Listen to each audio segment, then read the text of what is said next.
حضرت سیدنا انس رضی اللہ تعالی عنہ سے روایت ہے کہ رسول اللہ صلی اللہ علیہ وسلم نے فرمایا، صحابہ آج میں تمہیں ان جنتی عورتوں کے بارے میں نہ بتاؤں جنہیں دیکھ کر میرا اللہ مسکراتا ہے، ان جنتی عورتوں کے بارے میں نہ بتاؤں جنہیں دیکھ کر خود میرا رب مسکراتا ہے، وہ مسکراہٹ جو اس کی شان کے لائق ہے، وہ مسکراہٹ جو میرے اللہ کی شان کے مطابق ہے۔ صحابہ یہ وہ بابرکت عورتیں ہیں جن کی مغفرت کے لیے خود فرشتے دعائیں مانگتے ہیں، فرشتے ان کی مغفرت کے لیے دعائیں کرتے ہیں اور اللہ فرشتوں کی دعاؤں کو قبول کرتا ہے۔ صحابہ کرام نے عرض کی، یا رسول اللہ بتائیں نا وہ کون سی بابرکت عورتیں ہیں؟ میرے نبی نے فرمایا، صحابہ وہ عورتیں جو اپنے شوہروں کی فرما بردار ہیں، وہ عورت جو اپنے شوہر کے احکامات کی پیروی کرتی ہے، وہ عورت جو اپنے شوہر سے ٹوٹ کے محبت کرتی ہے، ٹوٹ کے پیار کرتی ہے۔ جب شوہر ناراض ہو جاتا ہے تو یہ اپنے شوہر کا ہاتھ اپنے دونوں ہاتھوں میں لے کر اسے بوسہ دے کر کہتی ہے، او میرے سرتاج میں اس وقت تک سوں گی نہیں جب تک تو مجھ پہ راضی نہیں ہوگا۔ اور جب بیوی سے کوئی غلطی ہو جاتی ہے، جب عورت سے کوئی غلطی ہو جاتی ہے، شوہر سخت ناراض ہو جاتا ہے تو بیوی شوہر کے قدموں پہ بیٹھ کے کہتی ہے، او میرے اوپر ہزاروں نعمتوں کی بارش برسانے والے، مجھ پہ لاکھوں کروڑوں احسانات کرنے والے، اس وقت تو میرا اللہ بھی مجھ پہ راضی نہیں ہوگا جب تک تو مجھ پہ راضی نہیں ہوگا، اس وقت تو میرا اللہ بھی مجھے معاف نہیں کرے گا جب تک تو مجھے معاف نہیں کرے گا۔ صحابہ جب شوہر صبح سویرے گھر سے باہر نکلتا ہے تو یہ اپنے شوہر کو ڈھیروں دعاؤں کے ساتھ، نیک تمناؤں کے ساتھ شوہر کو رخصت کرتی اور پورا دن شوہر اس کی روزی روٹی کے لیے بندوبست کرتا ہے، پورا دن کام کرتا ہے، کڑکتی دھوپ میں تتی ریت پہ خاک چھانتا رہتا ہے کہ مجھے کچھ ملے نہ ملے میری بیوی کو کھانے کا ٹکڑا مل جائے، مجھے کچھ ملے نہ ملے میرے بچوں کو روٹی کا ٹکڑا مل جائے۔ بیوی کی ہر ایک جائز خواہش پوری کرنے کے لیے، بیوی کی ہر ایک تمنا پوری کرنے کے لیے کڑکتی دھوپ میں تتی ریت پہ کندھے پہ بوریاں لاد لاد کے تھکا ہارا جب شام کو گھر کی دہلیز پر قدم رکھتا ہے تو آگے بیوی اس کا اس قدر استقبال کرتی ہے، اس قدر اسے ویلکم کرتی ہے، مسکراتے چہرے سے اسے ویلکم کرتی ہے کہ بیوی کے دیکھتے ہی دیکھتے اس کی ساری تھکاوٹ ختم ہو جاتی ہے، اس کی ساری تھکاوٹ دور ہو جاتی ہے۔ فرمایا جب نماز کا وقت آتا ہے، ادھر سے آذان ہو رہی ہوتی ہے، ادھر سے یہ عورت اپنے سارے کام کاج چھوڑ دیتی ہے، مصلی بچھا کے اللہ کے حضور کھڑی ہو جاتی ہے، پھر شوہر کی لمبی عمر کے لیے دعائیں مانگتی ہے، رزق وسیع کے لیے دعائیں مانگتی ہے، حلال رزق کے لیے دعائیں مانگتی ہے۔ جب اس کا شوہر روزی روٹی کے لیے باہر کی طرف محنت مزدوری کرنے جاتا ہے نا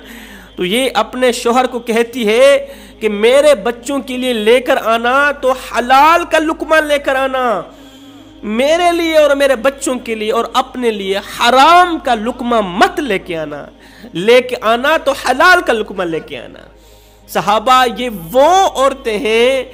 جنہیں دیکھ کے میرا اللہ مسکراتا ہے، یہ وہ عورتیں ہیں جو کلام کی، بات کی، اخلاق کی اس قدر اچھی ہیں، اس قدر اچھی ہیں کہ محلے میں رہنے والی تمام عورتیں ان کی لمبی عمر کے لیے دعائیں مانگتی ہیں۔ یہ وہ عورتیں ہیں جنہیں دیکھ کے میرا اللہ مسکراتا ہے۔ یہ عورتیں جب مریں گی، جو عورتیں تمہیں بتا رہا ہوں، ان عورتوں میں سے جب ایک عورت مرے گی اس کا خاتمہ ایمان پر ہوگا، کلمہ پڑھتی پڑھتی اس دنیا فانی سے رخصت ہوگی، اور جب یہ قبر میں جاتی ہے نا تو قبر اسے ویلکم کرتی ہے، قبر اسے خوش آمدید کہتی ہے تیرا آنا بہت بہت مبارک ہو، اے اسلام کی مقدس شہزادی تیرا آنا بہت بہت مبارک ہو۔ دنیا میں جتنی عورتیں میرے اوپر چلتی تھیں ان تمام عورتوں میں سے سب سے زیادہ مجھے اچھی تو ہی لگتی تھی، مجھے پیاری تو ہی لگتی تھی، تیرا آنا بہت بہت مبارک ہو، آج تو دیکھے گی کہ میں تیرے ساتھ کس قدر اچھا سلوک کرتی ہوں۔ اس کے بعد قبر اسے پھولوں کے بستر پہ لٹاتی ہے، پھولوں کے بستر پہ سلاتی ہے۔ قبر جنت کے باغوں میں سے باغ بن جائے گی۔ صحابہ فرمایا شادی کرنا تو ایسی عورتوں سے کرنا، شادی کے لیے دلہن تلاش کرنا تو ایسی دلہن تلاش کرنا۔ ایک صحابی کہیں لمبے سفر کو جا رہے تھے، صحابی نے ضرورت کا سارا سامان راشن پانی بیوی کو مہیا کیا، ساتھ میں یہ کہا کہ جب تک میں واپس نہ آؤں تو نے گھر سے باہر نہیں نکلنا۔ اب اوپر والی منزل پر اس صحابی کی عورت رہا کرتی تھی، نیچے والی منزل پر اس عورت کے والدین رہا کرتے تھے۔ صحابی یہ کہہ کر روانہ ہو گیا، رخصت ہو گیا کہ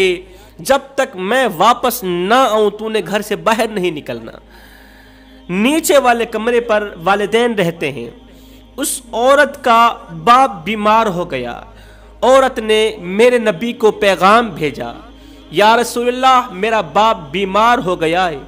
اور میں باپ کے پاس جانا چاہتی ہوں، لیکن مجبوری یہ ہے کہ میرا شوہر روک کر گیا تھا، جب تک میں واپس نہ آؤں تو نے گھر کی دہلیز سے باہر قدم نہیں رکھنا۔ یا رسول اللہ میں باپ کے پاس جاؤں یا نہ جاؤں؟ میرے نبی نے فرمایا شوہر کی مانو، اسی میں تمہاری بھلائی ہے۔ وہ عورت بیمار باپ کے پاس نہ گئی،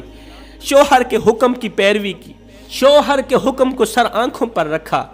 اس کے بعد کچھ دن بعد پتہ چلا کہ باپ فوت ہو گیا ہے۔ اسی دن عورت نے میرے کریم نبی کو پیغام بھجوایا، یا رسول اللہ میرا باپ فوت ہو گیا ہے،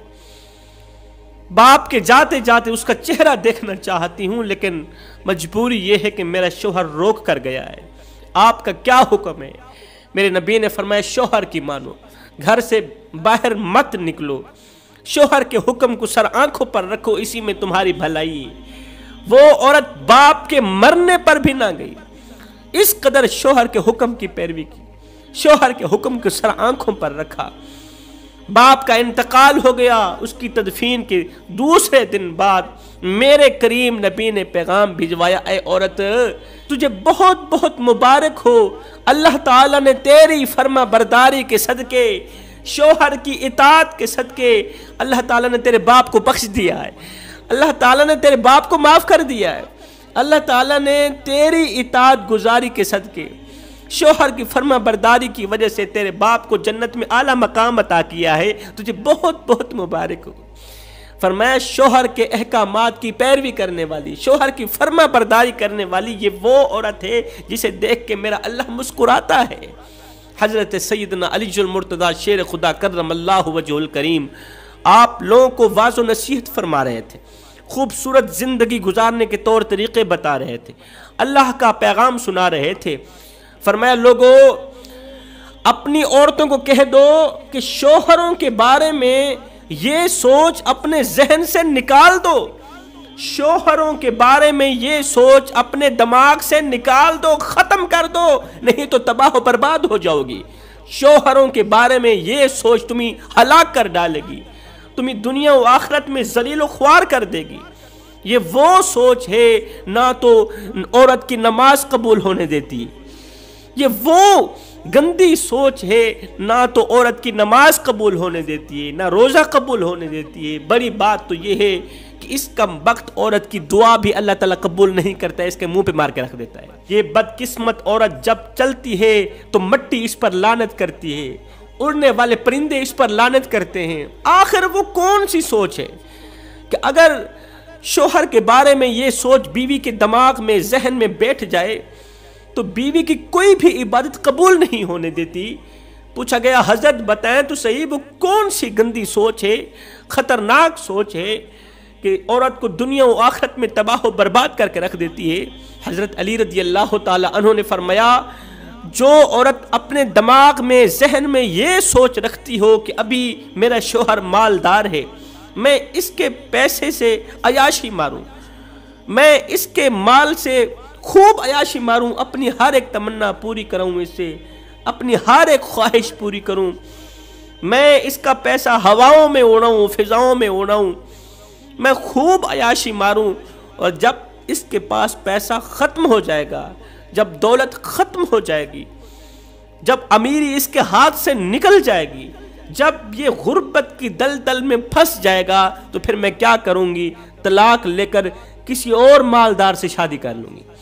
بے وفائی کا پٹا اپنے گلے میں ڈال کر، بے وفائی کا توق اپنے گلے میں ڈال کر، اس سے طلاق وصول کر کے میں کسی اور مالدار شوہر کے پاس چلی جاؤں گی۔ فرمایا یہ سوچ رکھنے والی عورت کا حال یہ کہ فرشتے اس پر لعنت کرتے ہیں۔ اب جو عورتیں یہ کام کرتی ہیں، جس عورت نے یہ کام سوچا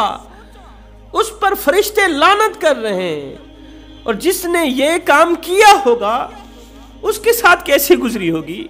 جس بدبخت عورت نے یہ کام سر انجام دیا ہوگا اس پر اللہ اور اس کے رسول کی کتنی لعنت برسی ہوگی، فرشتوں کی کتنی لعنت پڑی ہوگی۔ فرمایا سب کچھ کرنا، شوہروں سے بے وفائی مت کرنا، شوہر کے احکامات کی پیروی کرنا، شوہر کی فرما برداری کرنا۔ میں دعا کرتا ہوں اللہ تعالی ہمیں اچھی نصیحتوں پر عمل کرنے کی توفیق عطا فرمائے، آمین ثم آمین، وما علینا الا البلاغ المبین۔